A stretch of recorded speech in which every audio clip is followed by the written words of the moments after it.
मला असं वाटतं हे सर्वे जे आहेत त्याच्याविषयी सातत्यानं काही हे खरेच असतात किंवा हे उतरतातच याच्यातला काही भाग नाही. ओव्हरऑल जनमताचा कौल जर घेतला तर निश्चित हे सर्वे खोटे पडतील अशा प्रकारची स्थिती निर्माण होईल असा एक आत्मविश्वास आमच्या मनात आहे. कारण ज्या पद्धतीनं भारतीय जनता पार्टीचा पहिल्या दिवशीचा प्रचार आणि शेवटच्या दिवशीचा जर प्रचार बघितला तर स्वतः देशाचे पंतप्रधान प्रचाराच्या पातळीवर एकदम घसरल्याचे दिसते. मला असं वाटतं हे आत्मविश्वास कमी होण्याचं प्रमाण आहे. जनमत दूर जाण्याचं हे एक मनाला कळालं, त्याच्यामुळे या सगळ्या गोष्टी झालेल्या स्पष्ट दिसतात. त्यामुळं वेगवेगळ्या ठिकाणी जे जे सर्वे जरी असले तरी मला ते सर्वे होल्ड ठरतील. या संदर्भात कालच इंडिया आघाडीची बैठक दिल्लीमध्ये झालेली आणि या बैठकीमध्ये जवळपास इंडिया आघाडीला 295च्या आसपास जागा मिळतील अशा प्रकारचं एक अपेक्षा व्यक्त केलेली आहे. महाराष्ट्रात पण शिवसेनामध्ये तुम्हाला जे काही अपेक्षित होतं ते सध्या एक्झिट पोलच्या दृष्टीनं दिसत नाही. महाराष्ट्रात उद्धवजी ठाकरे साहेबांच्या नेतृत्वाखाली शिवसेना असेल, महाविकास आघाडी असेल, हे निश्चित मोठं यश मिळवणार आहे. कारण जे लोक शिवसेनाच नाही नकली शिवसेना म्हणत होते आणि या सगळ्या सर्वेच्या आधारावर जे दिसतंय, मी म्हणाले दिसतं याच्यापेक्षा सुद्धा पुढे निश्चित आम्ही जाऊ. कारण पुन्हा एकदा सांगेन की जनमत ज्या पद्धतीनं उद्धवजींच्या नेतृत्वामागे या महाराष्ट्रातलं उभं आहे, वाटतं हे फक्त शिवसेनेपुरतंच यश मर्यादित राहणार नाही तर महाविकास आघाडी, काँग्रेस, पवार साहेबांचे राष्ट्रवादी काँग्रेस यांना सुद्धा यश मिळून देईल अशा प्रकारची स्थिती महाराष्ट्रात आहे. सर्वेच सांगतात की 50%च्या वर जागा महाविकास आघाडी मिळणार. सर्वे या सर्वेवर आमचा विश्वास नाही आणि असं जनरली 30-32 जागेच्या वर पुढे महाविकास आघाडी जाईल अशा प्रकारची स्थिती ओव्हरऑल. रिव्ह्यू जो येतोय वेगवेगळ्या पद्धतीनं शासकीय अशासकीय वेगवेगळ्या एजन्सी संस्था, कारण याच्यातल्या बऱ्याच ज्या सर्वे करणाऱ्या कंपन्या या भाजपच्या बटीक आहे मोठ्या प्रमाणात. मला असं वाटतं की हे 6 वाजता कधी दाखवतो एवढी घाई सगळ्यांना झालेली होती. 6 वाजता इलेक्शन संपल्या यांकडे सर्वे येतात, एवढं जनमताचं यांना कळतं. एखादा रिपोर्टर तर एवढा जनमत जर समजून घेत असेल तर मला वाटतं रिपोर्टरला विचारून सगळ्या निवडणुकीचे निकाल आलेले बरे. पण एक गोष्ट सर्वात पॉझिटिव्ह आहे तुमच्यासाठी की गेल्या वेळेस युतीला भाजपला आणि ज्या जागा 42-44 होत्या यावेळेस बऱ्यापैकी कमी झालेल्या, म्हणजे तुम्ही बऱ्यापैकी मुसंडी मारणार भारतीय जनता पार्टी 100% महाराष्ट्रात पण कमी होणार आणि देशात पण कमी होणार. 100% कमी होणार. जे भारतीय जनता पार्टी 400 पार म्हणत होतं, कुठे 400 कुठेतरी आहे का?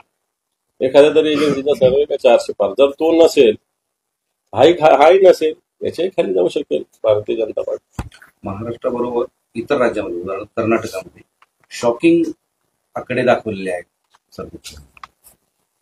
नाही, कर्नाटकात तर मागच्या लोकसभेच्या वेळेस भारतीय जनता पार्टीचं राज्य होतं आणि आता यावेळेस काँग्रेसचं राज्य आलेलं आहे, मेजॉरिटीने आलेलं आहे.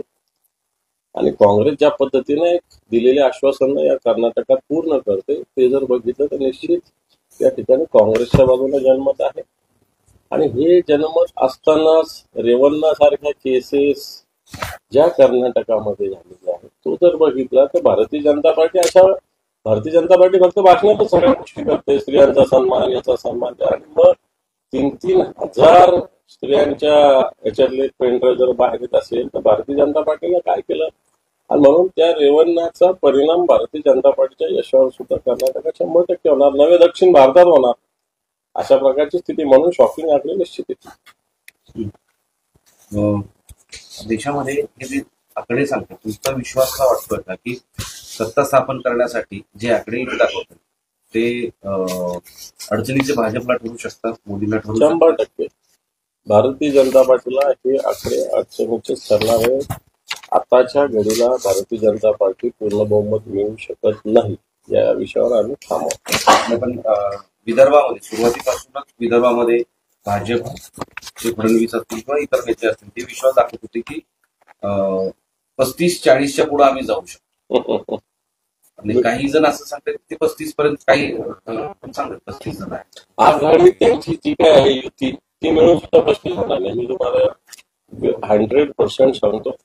विदर्भामध्ये तर सगळ्यात जास्त भारतीय जनता पार्टीचं नुकसान होणार आहे. देवेंद्र फडणवीस राज्याचे उपमुख्यमंत्री असतील, परंतु ते काही राज्याचे नेतृत्व आहे असं नाही मानतात. नेतृत्व एक वेगळ्या प्रकारचं असतं, सर्वमान्य असतं, जनतेत रुजलेलं असतं. त्यामुळे देवेंद्र फडणवीस म्हणतील 35-40, मी म्हणतो 35 त्यांचे सगळे जे त्यांनी जमा केलेले आहेत ना ते मिळून सुद्धा होणार नाही. या आघाडीच्या बैठकीमध्ये, इंडिया आघाडीच्या बैठकीमध्ये असंही झालं की ईव्हीएम वर लक्ष ठेवा असं एक सगळ्यांना सांगण्यात आलं आहे. त्याचा अर्थ काय घ्यायचा? ईव्हीएम वर साशंकता सगळ्यांचीच आहे. जो मतदान झाल्यानंतर तर मला C-17 फॉर्म असतो, हाही याच्याविषयी मला सुप्रीम कोर्टामध्ये सुद्धा मोठी चर्चा झालेली आहे. परंतु जनरली आता आम्ही मतमोजणी करताना जो फॉर्म आहे तो त्या काउंटिंग एजंटकडे ठेवायचा निर्णय घेतलेला आहे. जो मतदान समजा ज्या बूथवर जे मतदान झालेलं आहे त्याचं फॉर्म आमच्या पोलिंग एजंटने त्याच्यावर सही केलेली, त्याची कॉपी आम्हाला मतदान अधिकाऱ्यांनी दिलेली, ती व्हेरीफाय करणं हे पोलिंग एजंटचं काम राहील. कारण समजा हा 101 नंबरचा बूथ आहे माझा, तर या 101 नंबरचा पेपर माझ्याकडे आहे. 101 नंबरच्या बूथवर आता आम्हाला टेबलच्या ज्या राऊंड आहे त्याच्यावर अंदाज आलेला आहे की कोणत्या टेबलवर कोणत्या बूथची नोंदणी होईल, हे आम्हाला जनरली अंदाज आलेला आहे. कारण हे काही नवीन काम नाही आहे आणि म्हणून आम्ही त्या पोलिंग एजंटला तशा पद्धतीनं सूचना देतोय की जो C-7 जो फॉर्म आहे त्याच्यावर जेवढं मतदान झालंय तेवढंच व्हेरीफाय करा.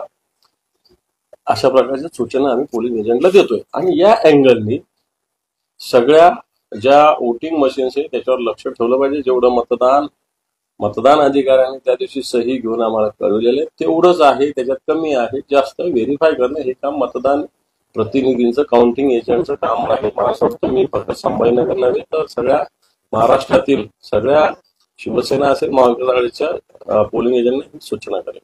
तुमचा सर्वेस विश्वास नाही, मात्र एक गोष्ट त्यात तुम्हाला सुखावणारी आहे ती म्हणजे शिंदेना खूप कमी जागा मिळत आहेत, अजित पवारांना तर 0 दाखवण्यात आलेली आहे. कसं बघताय याकडे? मला असं वाटतं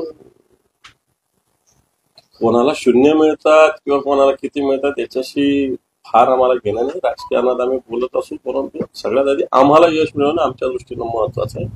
समोरचा अपयशी ठरतो की काय करतो, आता ज्या अर्थी आम्हाला यश मिळतंय त्या अर्थी जे भारतीय जनता पार्टीने कारस्थान मागच्या काळामध्ये महाराष्ट्रात रचलेले याच्याविषयी रोष जनतेच्या मनात आहे. लोकसभेत तर तो निघेल आणि विधानसभेत याच्याही पुढे जाऊन निघेल, एवढं मी तुम्हाला खात्रीनं सांगतो. या सगळ्या धामधुमीमध्ये तुम्ही 4-5 वेळा एक मुद्दा उपस्थित केला होता की मराठवाड्यातल्या दुष्काळी परिस्थितीवर, पाणी नाही, चारा नाही, मधल्या काळात अवकाळी पाऊस झाला त्याची मदत नाही, आणि अद्यापर्यंत सरकारने सांगितलं होतं की आम्ही त्यासाठी आचारसंहिता पुढे शिथिल करावी अशी आयोगाला, पण त्याचा परिणाम फारसा जाणवला नाही. हे दुर्दैव आहे आपल्या मराठवाड्यात आणि महाराष्ट्राचं. मी म्हणेल इथं बैठक मुख्यमंत्र्यांनी घेतली. मुख्यमंत्र्याला याविषयी किती ब्रीफ होतं मला माहिती नाही, परंतु मला असं वाटत नाही त्यांना ब्रीफ चांगल्या पद्धतीनं होतं. फक्त त्यांनी त्यांच्या स्टाईलने टँकर वाढवा एवढ्या सूचना केल्या. टँकर वाढवणं म्हणजे टंचाई दूर होत नसते. खरं तर टंचाई आराखडे तयार असले पाहिजे, एक तालुक्याचे असले पाहिजे, जिल्ह्याचे असले पाहिजे, विभागाचे असले पाहिजे. पाण्याचं प्रमाण काय, पाण्याचा साठा काय कुठे, त्याचं युटिलाइज कशा पद्धतीनं करायचं हे कुठेही झालं नाही. जनावरांचा चारा एक महत्वाचा प्रश्न आहे, जनावरांचा पिण्याचा पाण्याचा प्रश्न महत्वाचा आहे.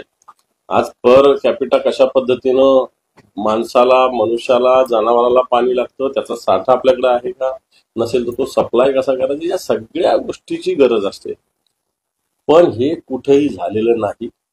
टंचाई कृती आराखडा कुठेही तयार झालेला नाही.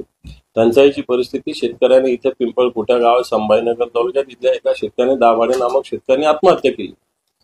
दुर्दैव आहे, बँकेने कर्ज मंजूर करतो म्हणून त्याची प्रॉपर्टी त्याच्याकडून गहाण खत करून घेतलं. हे करून घेतल्यानंतर सुद्धा त्याला कर्जाचं डिस्बर्समेंट केलं नाही.